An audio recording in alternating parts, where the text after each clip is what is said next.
Karachi municipal workers alliance کے صدر میر اکرم علی بلوچ کی والدہ کا گزشتہ روز انتقال ہو گیا تھا، جس کے لیے بلدیاتی یونین نے میر اکرم بلوچ سے یقینی طور پر تعزیت کرنا شروع کر دیا تھا۔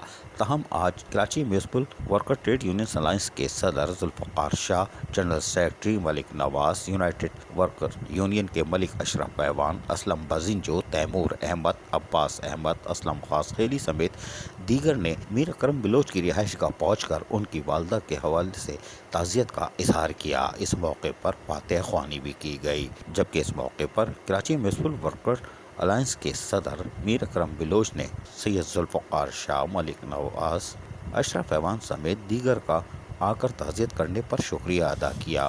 میر اکرم بلوچ یقیناً محنت کشوں کے حقوق کے لیے جہاں آواز بلند کرتے دیکھے جا سکتے تھے، تاہم آج ان کو دلی صدمہ پہنچا ہے اور والدہ ہوتی ہیں۔ اللہ تعالیٰ میر اکرم بلوچ کو صبر و جمیل عطا فرمائے اور ان کی والدہ کو جنت الفردوس میں جگہ دے، یہ ہماری بھی دعا ہے۔ اور تمام بلدیاتی ملازمین یقیناً آج میر اکرم بلوچ سے تعزیت کا اظہار کرتے ہیں۔ عزیز عارف، KBS بلدیاتی نیوز کراچی۔ ایسی ہی خوبصورت ویڈیوز فیوچر میں حاصل کرنے کے لیے ریڈ بٹن پر کلک کر کے اور بیل آئیکن کو پریس کر کے ہم سب کے سبسکرائبر بننا مت بھولیے۔